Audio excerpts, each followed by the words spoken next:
Buenos días, vamos a comenzar con nuestra clase 12 del módulo de Biología de Introducción a las Ciencias Básicas.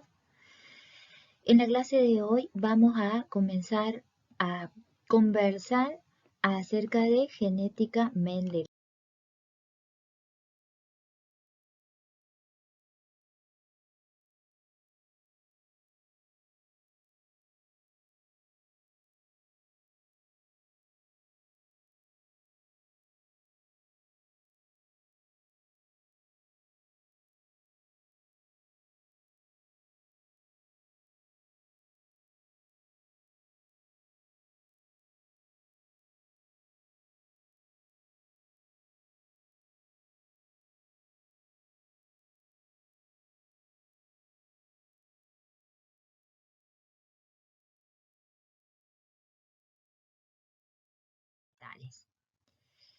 Podemos decir que la genética es la ciencia que estudia la herencia y la variación en los seres vivos.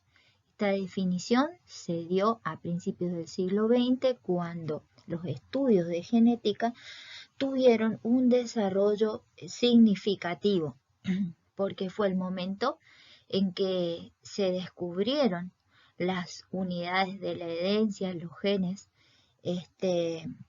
se reconocieron los cromosomas, y bueno, y a partir de ahí, entonces, el estudio de esta ciencia sufrió un marcado desarrollo. La genética, como rama de la biología, trata específicamente de la transmisión, la expresión y también la evolución de los genes en los organismos. Habla de las moléculas que controlan el funcionamiento de esta transmisión, expresión, y también toma en cuenta cómo durante el desarrollo de los individuos juegan estos genes, su expresión y transmisión, cómo influyen en el desarrollo y en la apariencia final de los seres vivos. Entonces, vamos a ver que como su campo de acción es tan vasto, porque la genética se va a relacionar con todas las ramas de las ciencias biológicas.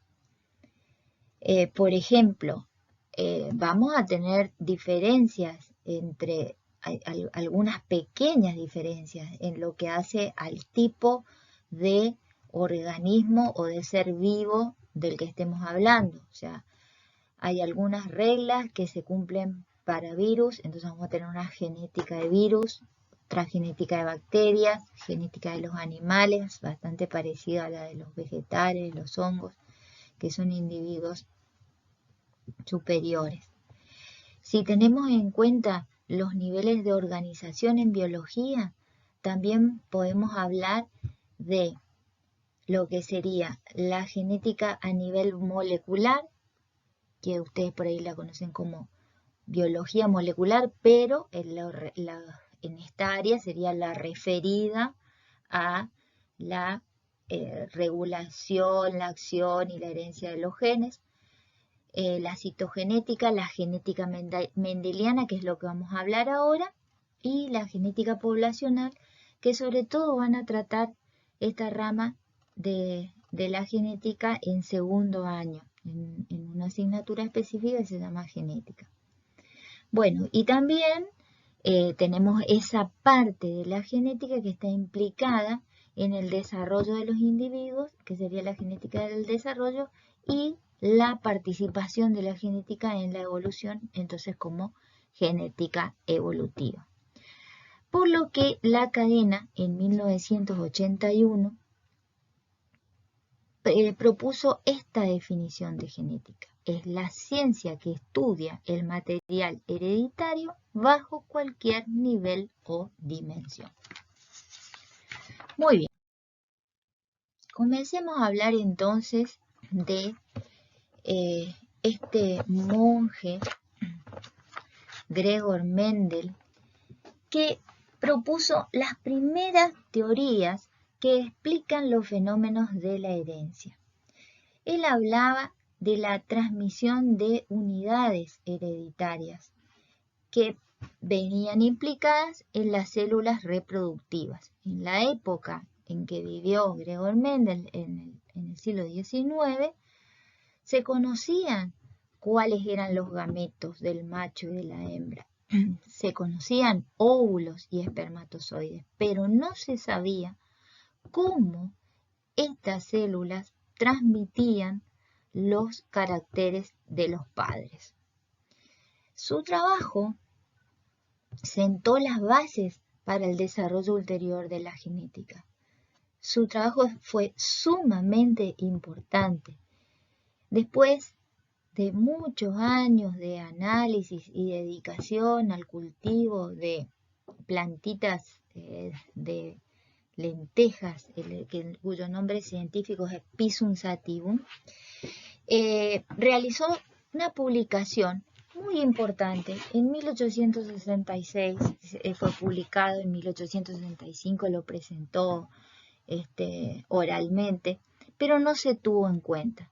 Solo en 1900, cuando otros investigadores como De Vries, Correns y Teschmark comenzaron a analizar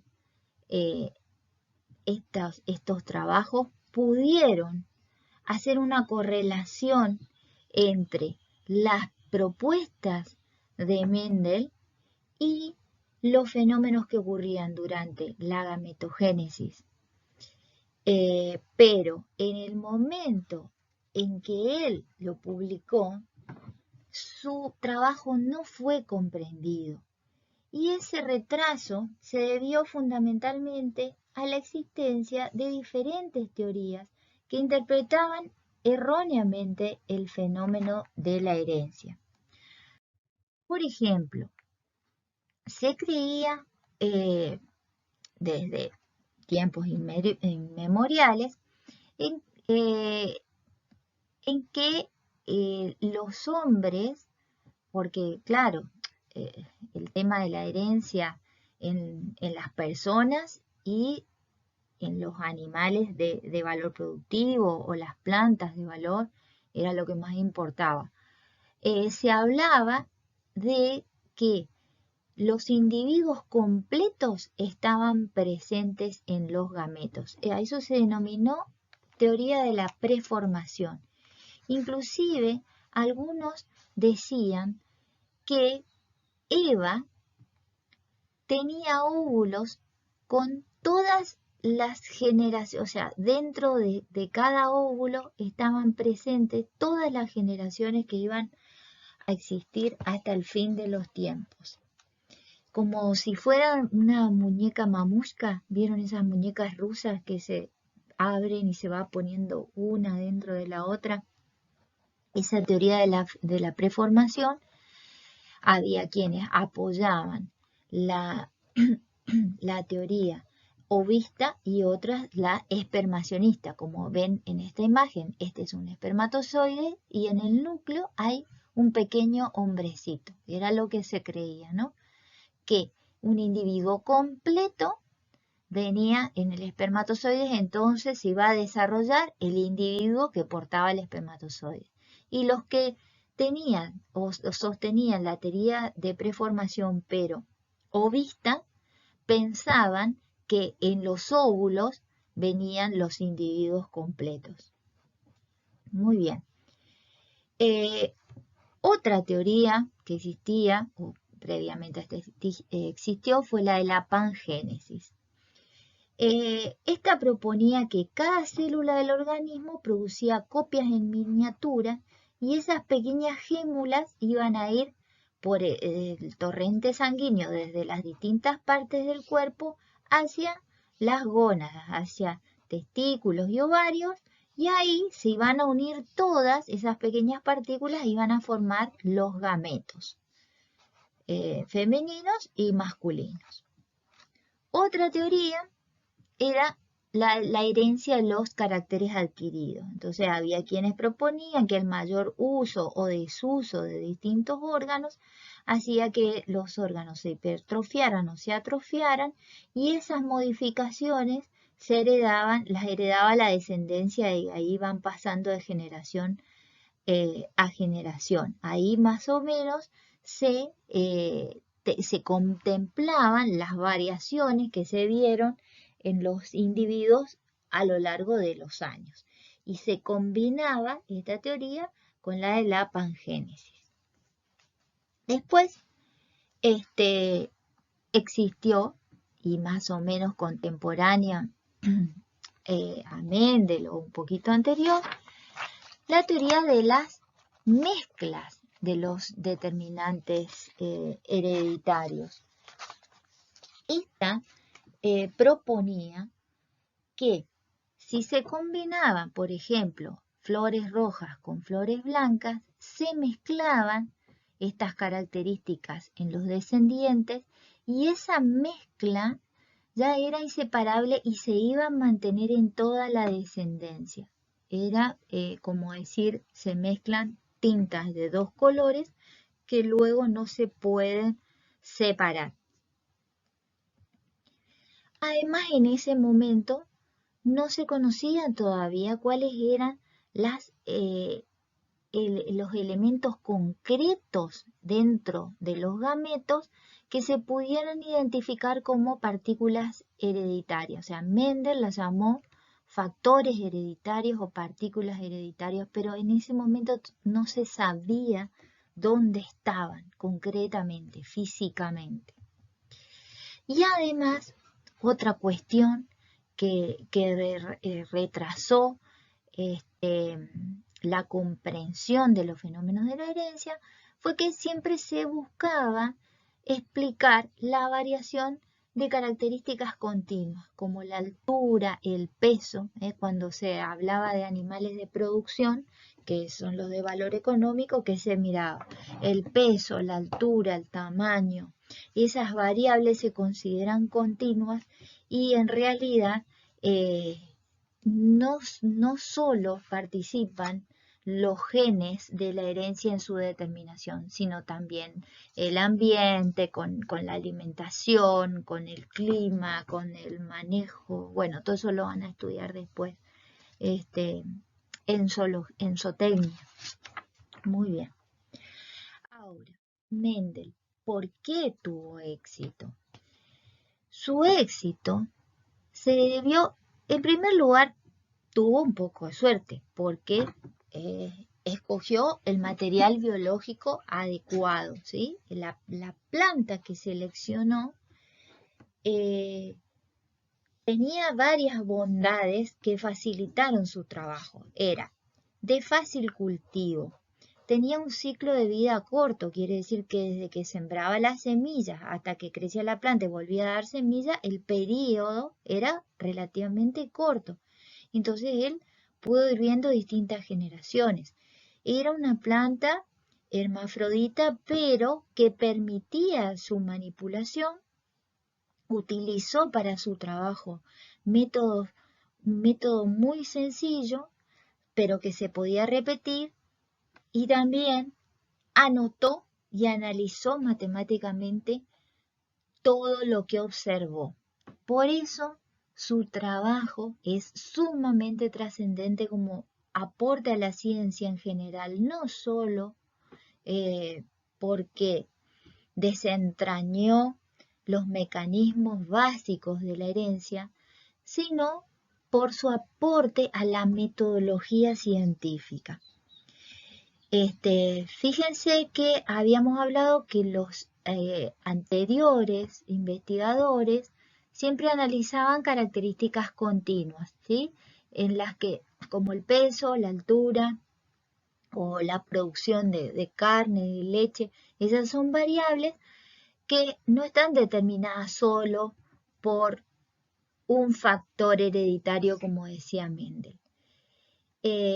Lo que él hizo fue analizar características que se llaman discretas y que las fue mirando por separado. Estas características están bien definidas y son mensurables. Por ejemplo, el color de las flores, la altura de las plantas, el color de las semillas, las características de las chauchas. Bueno, ahora vamos a ver después cuáles fueron las características que miró. Pero él, durante varias generaciones de plantas, se aseguró que estas plantas mantuvieran esa característica a lo largo de las generaciones.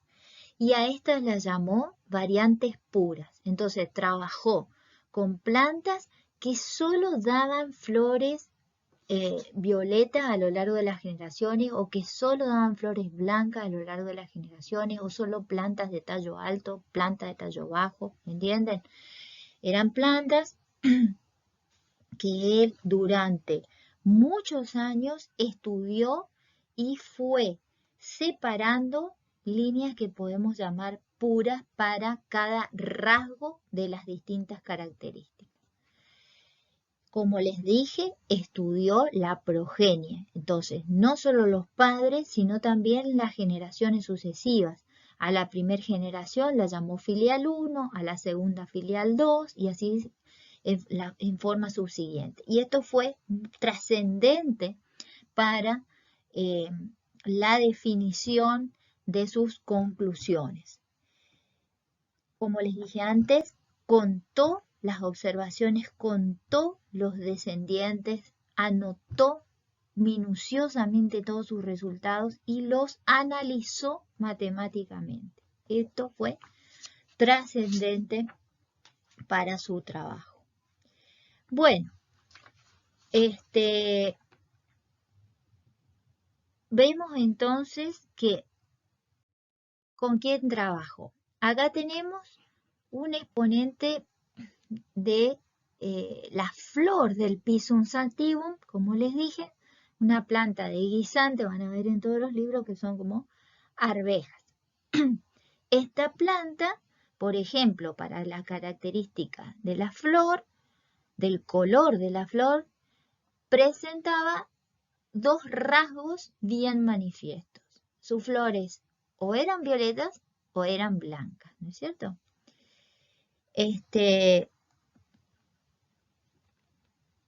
Como les dije, tenía otra característica importante. Esta planta podía autofecundarse y al mismo tiempo su polinización se puede controlar fácilmente. ¿Por qué? Miremos un poquito esta imagen. Fíjense los órganos genitales de esta florcita.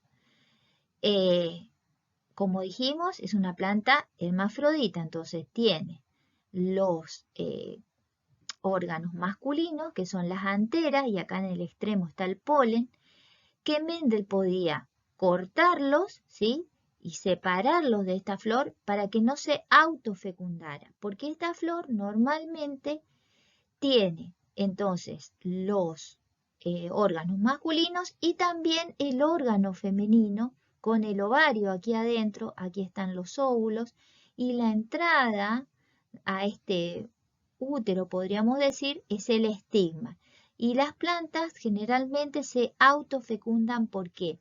Porque este pétalo que acá se ve abierto es como un cucurucho que rodea totalmente a los órganos masculinos y femeninos. Entonces, generalmente esta flor se autofecunda, pero se puede controlar su fecundación sacando las anteras y polinizando con este polen a otra planta y a estas o a otras flores con otras características, como ahora vamos a ver, y a estas flores con el polen de esa otra planta, ¿está? Por eso se disminuía en esta especie, en el Pisum sativum, prácticamente desaparecía la posibilidad de cruzamientos accidentales, ¿sí?, con otra planta de la que Mendel no hubiese tenido conocimiento.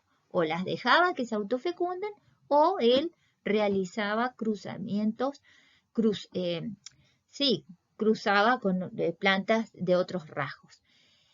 Y como les dije, entonces el Pisum sativum es muy fácil de cultivar y tiene un ciclo de vida relativamente corto. Entonces,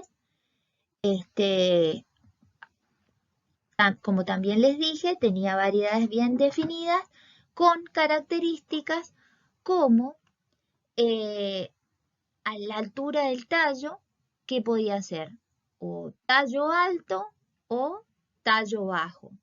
O la forma de la semilla podía ser de superficie lisa o superficie rugosa. Las semillas podían ser amarillas o verdes. Las chauchas podían ser lisas o hendidas, podían ser verdes o amarillas. Las flores, ya dijimos, podían ser violetas o blancas y la presencia de flores y las chauchas podían encontrarse a lo largo del tallo, o sea, ser axiales o encontrarse en el extremo del tallo. ¿Estamos?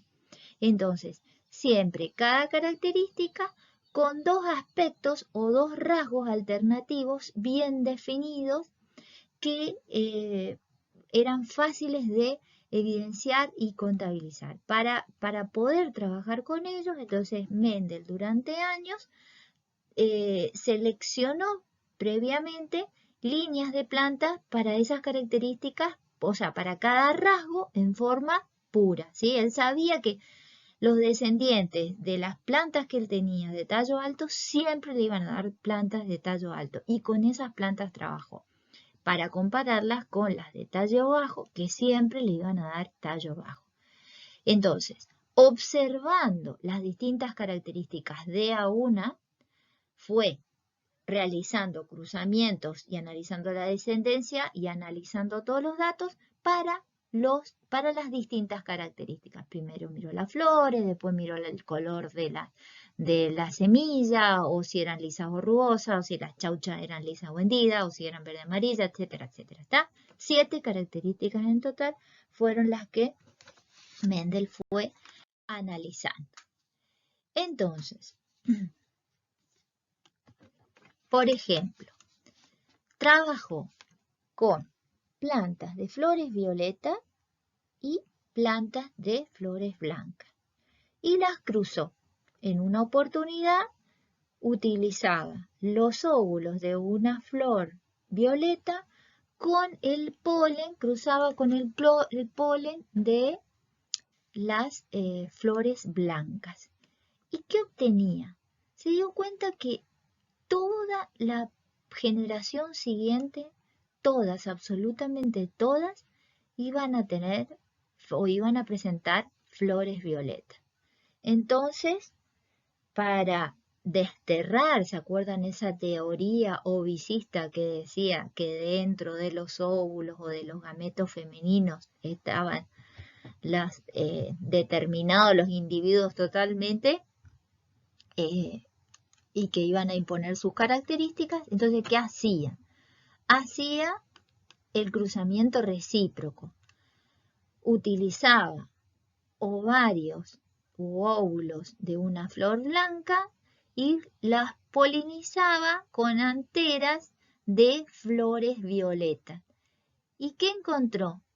Que volvía a obtener toda la población filial 1 de flores violetas. Entonces, ahí pudo desterrar esa teoría de que quien imponía las características o era el macho o era la hembra, ¿sí? Acá estaba sucediendo alguna otra cosa, pero esto no permitía defender esa teoría de que el macho o la hembra iban a regir las características del que heredaba la filial 1. Entonces, como este carácter siempre aparecía en los cruzamientos recíprocos, hablamos de cruzamientos recíprocos cuando cambiamos las características del macho y de la hembra, ¿no es cierto? Fíjense, acá la madre era violeta y el padre era blanco, y en el cruzamiento recíproco al revés, la madre blanca y el padre violeta. Bien, entonces, este carácter que aparecía siempre en la filial 1 a este carácter Mendel le dio el nombre de dominante. Muy bien. Lo mismo hizo con la característica de la altura de las plantas. Entonces, tomó líneas puras de plantas de tallo alto y líneas puras de plantas de tallo bajo. En una oportunidad fueron los óvulos de la planta de tallo alto y el polen de la planta de tallo bajo, que obtuvo en el 100% una población filial 1 con la característica dominante que fue la de tallos altos. Después hizo el cruzamiento recíproco, entonces usó óvulos de plantas de tallo bajo con polen de plantas de tallo alto y que obtuvo un 100% de plantas de tallo alto con la característica dominante. Esto lo hizo con las 7 características, confrontando los rasgos opuestos que él había encontrado manifiestos en las poblaciones de plantas. Muy bien, entonces, cruzando parentales de variedades puras, obtenía una filial 1 con un 100% de características dominantes. Cuando Mendel permitió que estas plantas de la filial 1 se autofecundaran, ¿qué pasó? ¿Qué apareció en la filial 2? En la filial 2 volvieron a aparecer plantas con la característica que había desaparecido en la filial 1. Quiere decir que obtuvo plantas de tallo alto y también aparecieron plantas de tallo bajo. Las que se habían ocultado en la filial 1 aparecieron en la filial 2. Lo mismo hizo con las distintas características. ¿Y qué se encontró entonces? Que siempre que dejaba que se autofecundaran las plantas de la filial 1, en la filial 2 volvía a aparecer esa característica que había, no esa característica, sino el rasgo que había desaparecido en la filial 1. Y por eso a ese rasgo que volvía a aparecer, lo denominó carácter recesivo. Entonces, fíjense, si cruzaba plantas violetas, de flores violetas con plantas de flores blancas, obtenía una filial 1 en la que el 100% mantenía el carácter dominante y todas iban a presentar flores violetas. Luego permitía que se autofecundaran y obtenía una filial 2 en la que aparecían muchas plantas con flores violetas, pero volvían a aparecer plantas con flores blancas, con el carácter recesivo. Esto entonces Mendel lo observó lo observó en las 7 características. En todas ocurrían los mismos acontecimientos.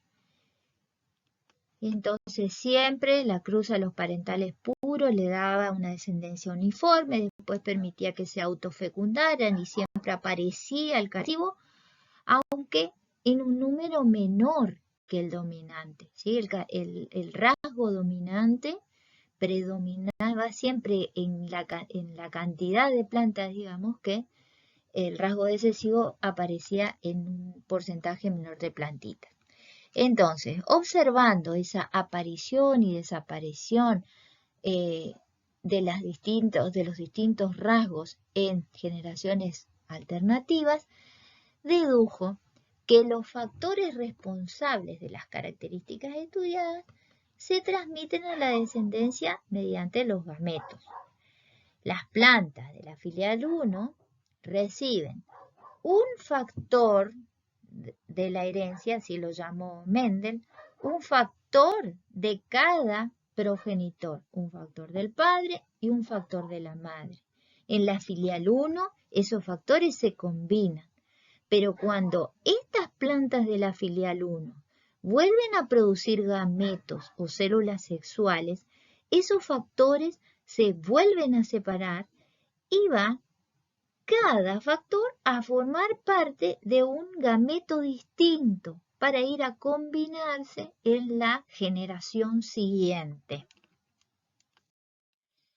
Fíjense, estos fueron los números que obtuvo en sus experiencias Mendel. Entonces, cuando él analizó la forma de la semilla, se encontró con que la característica dominante apareció en un 74,7% de las plantas, ¿sí?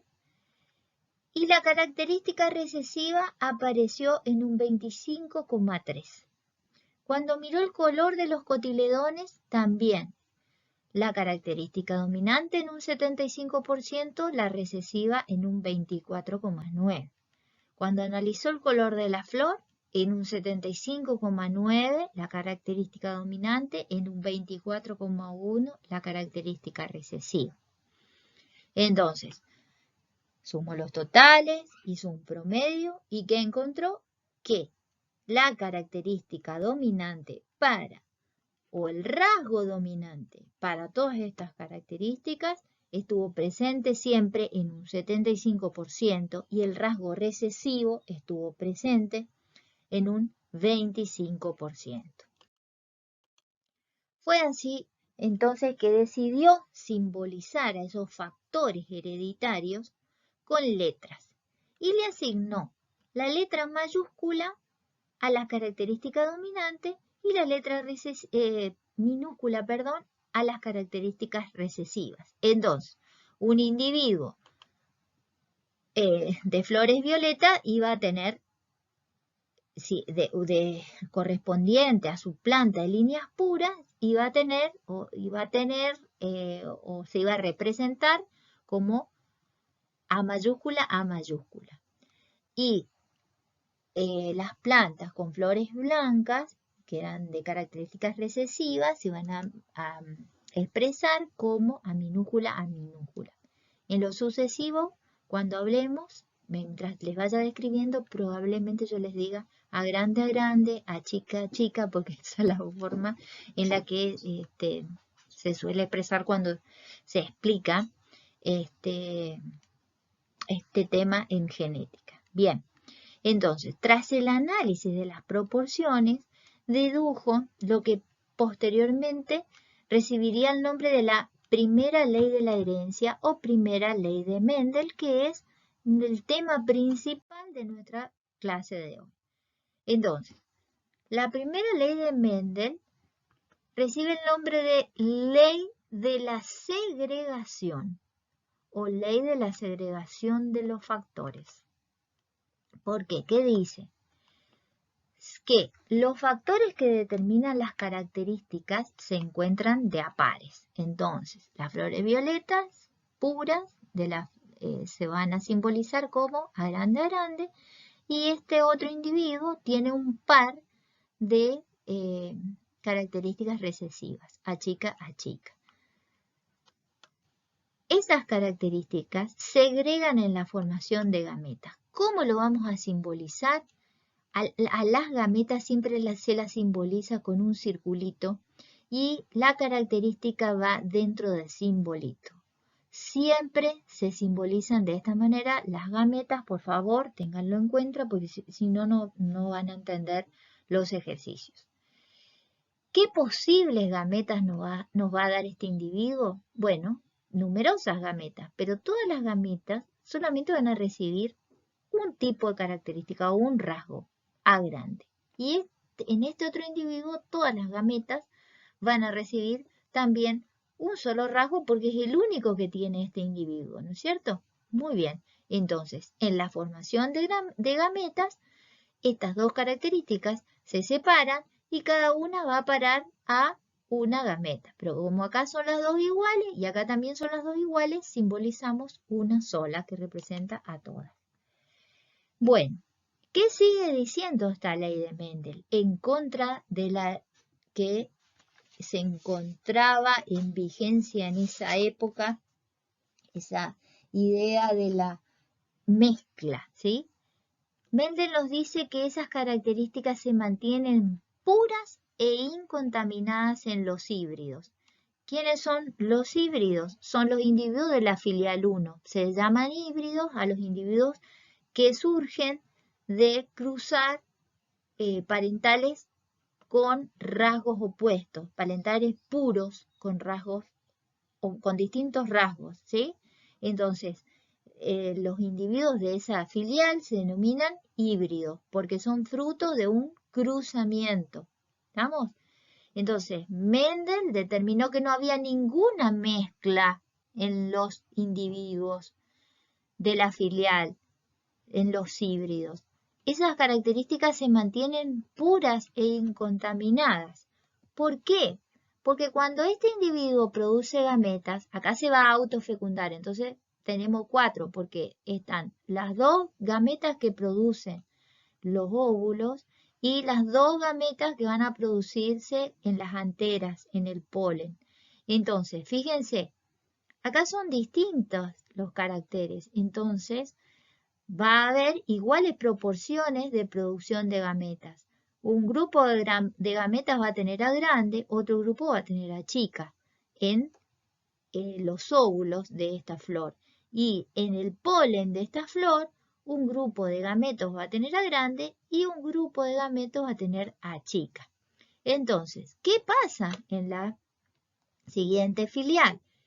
En la siguiente filial se unen al azar para formar los huevos o cigotos que van a determinar a los individuos de la filial 2. Entonces vemos que si cruzamos un gameto que tiene A grande con un gameto que tiene A grande, vamos a obtener individuos de flores violetas, pero que tiene 2 componentes dominantes.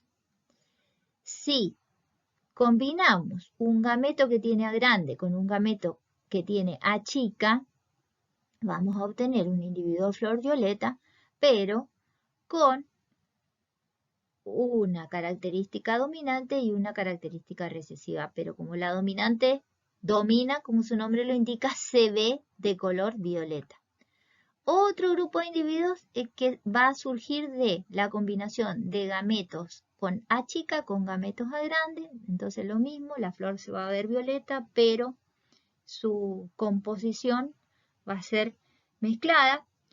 Y por último, cuando se combine un gameto con la característica recesiva con otro gameto con la característica recesiva, vamos a obtener individuos puros con la característica recesiva. ¿Y en qué proporción aparecen estos individuos? ¿En qué porcentaje? Aparecen un 75% de individuos con la característica dominante y un 25% de los individuos con la característica recesiva. Si lo traducimos a proporciones, podemos decir que siempre la proporción aproximada o esperable en la filial 2 es de 3 a 1, ¿sí? De 75 a 25%, que es lo mismo que decir una proporción de 3 a 1. Bien, lo bueno entonces de esta hipótesis de Mendel es que daba cuenta de todos los resultados que él obtuvo por haberlos analizado y al mismo tiempo se podía poner a prueba, porque se podían autofecundar las plantas de la filial 2 para ver si realmente tenían los factores hereditarios tal como Mendel lo predijo. Y él lo hizo en realidad, ¿no? Entonces, fíjense, volvemos atrás. Comenzamos de los padres puros. Padres puros violetas mezclados con padres puros de flores blancas, ¿no? Una filial 1 híbrida, ¿sí? Todos con la característica dominante. Si dejamos que estos individuos se autofecunden, vemos que en la filial 2 aparecen un 75% de plantas con flores violetas y un 25% de plantas con flores blancas. Pero ahora, si dejamos que estas distintas plantas se autopolinicen, ¿qué es lo que sucede? ¿Qué sucedería con las plantas de la filial 3? Vamos a ver que algunas plantas de flores violetas vuelven a producir un 75% de flores violetas, un 25% de flores blancas. Otras de flores violetas nos van a dar en la filial 3 el 100% de individuos violetas. Y si dejamos que la filial 3 se autofecunde, en la filial 4 también flores violetas. Es decir, que esta es una planta pura para esta característica, porque al pasar las generaciones sigue dándonos el rasgo violeta. Después, otro grupo de plantas que se autofecundó otra vez nos dio en filial 3 un 75% de flores violetas, un 25% de flores blancas y por último las plantas de flores blancas que se autofecundaron en filial 3 volvieron a darnos flores blancas y así lo mismo en filial 4 siguieron blancas mostrándonos que era un rasgo puro en esa población. Bueno, esos mismos resultados de los cruzamientos, como lo estuvimos viendo, se pueden representar en un cuadro de Punnett, ¿sí? Que fue un investigador que propuso esta forma de representación para entender cómo se dan los cruzamientos. Entonces, en un cuadro de Punnett siempre tenemos que poner externamente o arriba, esto es como si fuera una tabla de doble entrada, ¿sí? Esto es un cuadro de Punnett. Arriba ponemos al parental macho, podríamos decir, y si queremos, en la vertical ponemos al parental hembra. En este caso cruzamos los parentales puros, representamos a su característica que se encuentra de a pares, entonces ponemos el parental puro violeta sería a grande, va a producir una sola variedad de gametos a grande, y el parental puro recesivo va a tener características a chica y va a producir solo un tipo de gametas a chica. Cuando se combinen estas dos gametas, vamos a obtener una población F1 100% híbrida con un representante de cada característica, pero todas las plantas se van a ver de color violeta. ¿Estamos? Una cosa es lo que aparece en los factores determinantes y otra cosa es lo que se ve en las plantas, que ahora vamos a ver qué nombre recibe.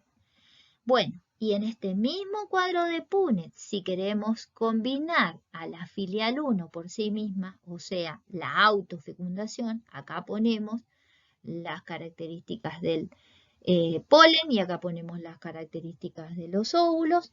Entonces vamos a ver que el polen va a producir más o menos la mitad de su gameta con la característica dominante y más o menos la mitad con la característica recesiva. Y lo mismo los óvulos, más o menos la mitad va a tener, o van a ser gametos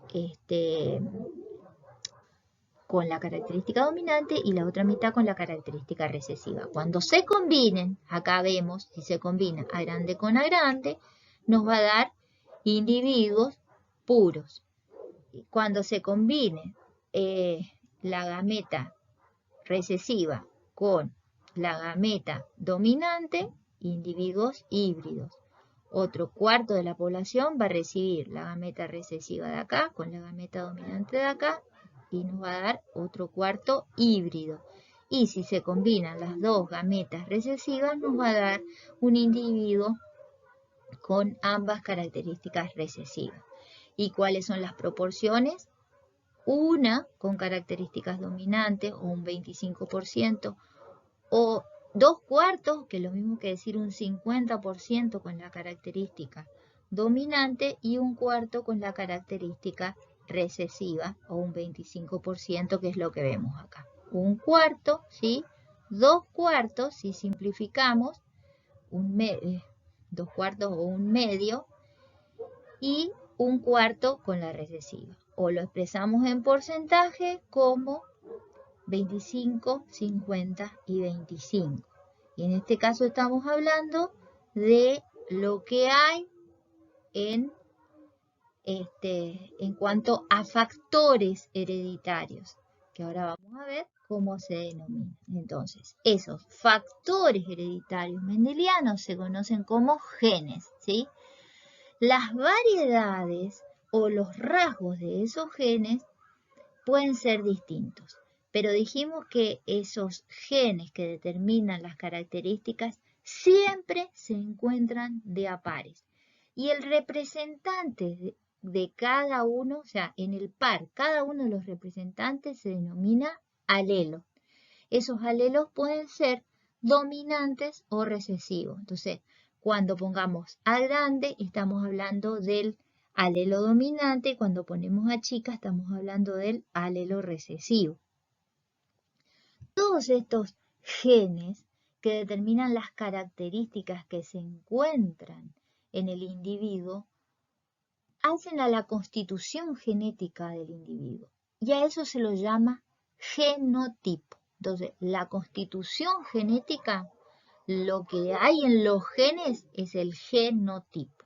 Ahora, la apariencia de los individuos es lo que se va a denominar fenotipo, como vamos a ver después. Este genotipo, si está constituido por alelos iguales, se llama homocigota. Si los alelos son dominantes, va a ser homocigota dominante.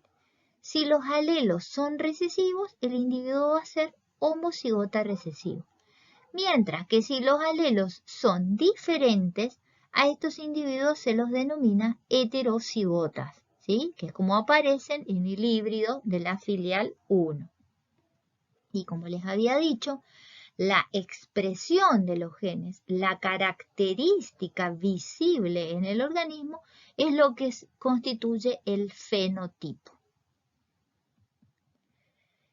Estos resultados obtenidos luego de realizar el cruzamiento se pueden expresar entonces tanto como genotipo o como fenotipo. Y las proporciones entonces en que aparezcan o los porcentajes en que aparecen se van a expresar como genotipo o como fenotipo. Entonces miren, si cruzamos parentales puros y obtenemos una filial 1 híbrida, el fenotipo en este caso es de la filial 1 es 100%, bueno, en este caso dominante, ¿sí? Aparece una sola característica en el 100%. Y el genotipo de esta filial también es 100% heterocigota, ¿sí? ¿Por qué? Porque tiene un alelo dominante y un alelo recesivo. Así es el genotipo. En este caso coinciden genotipo y fenotipo porque estamos hablando de la filial 1 híbrida. Muy bien, ahora si dejamos que la filial 1 se autofecunde, ¿qué vamos a obtener? Fíjense, en cuanto a fenotipo, era lo que veníamos hablando hasta ahora. En la filial 2, si cruzamos dos híbridos o dejamos que se autofecunden, vamos a tener un 75% o 3/4 de la característica dominante. Y 1/4 va a corresponder a la característica recesiva. O es lo mismo que decir un 75% de característica dominante y un 25% de característica recesiva.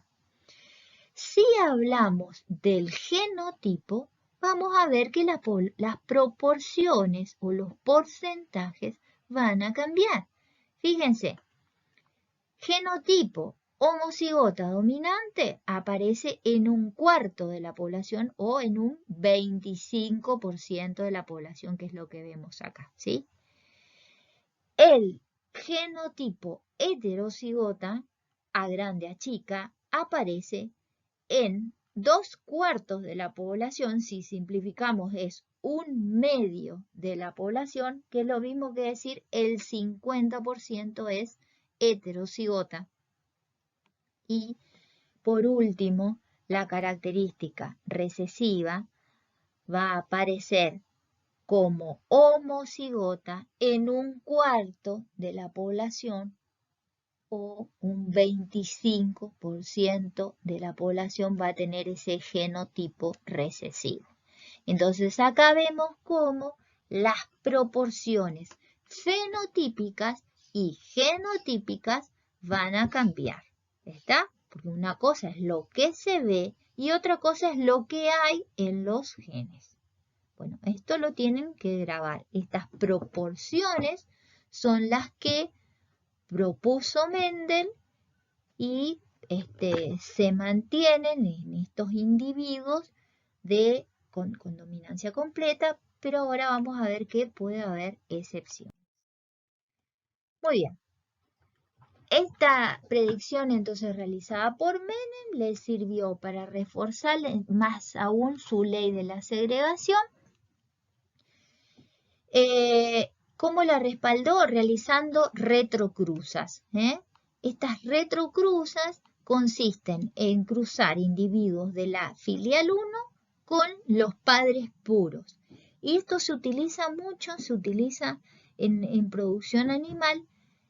Una de las variantes de las retrocruzas, ahora vamos a ver cuál, que es la que se utiliza como cruzamiento de prueba. Es muy importante, ¿sí? Porque se utiliza en la práctica. Fíjense, si ustedes cruzan una planta de filial 1 con una planta parental pura, también de flores violetas, ¿qué va a pasar?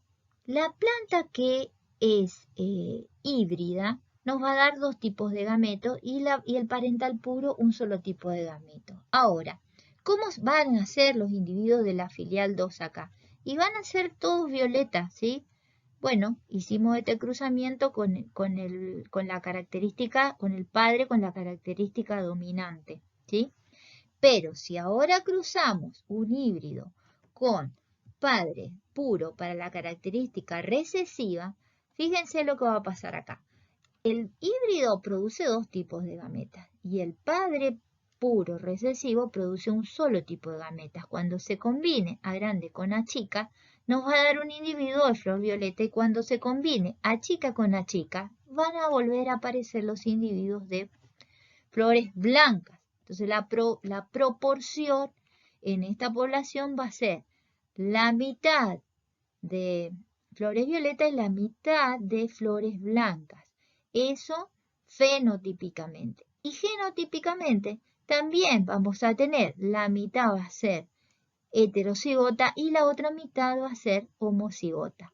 Este es el cruzamiento o esta es la retrocruza que se utiliza como cruzamiento de prueba. ¿Sí? Esto es importante porque se utiliza en la práctica, porque nos permite ver si este individuo es puro o no.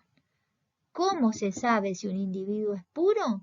Se lo cruza con un padre que sea o que manifieste las características recesivas. Como las características recesivas solo se van a manifestar si están en homocigosis, eso nos permite probar en la descendencia si vuelven a aparecer individuos con la característica recesiva, quiere decir que este padre no es puro. Por eso se lo llama cruzamiento de prueba. Si este padre fuera puro, la filial 1, ¿cómo sería? Todos serían de flores violetas. Bueno, para el 1900 entonces las leyes de Mendel se difundieron debido a que fueron retomadas por otros investigadores en genética como Desbries, Correns y Teschmark. Las difundieron porque pudieron ver cómo se comportaban los factores hereditarios, o sea, vieron que correspondían a lo que ellos veían que sucedía durante la gametogénesis. Entonces, los cromosomas homólogos que se encuentran de a pares y segregan durante la meiosis 1 podían demostrar el comportamiento de los factores hereditarios que Mendel proponía. Bueno, muy bien, aquí finalizamos entonces la primera parte de nuestra clase de hoy.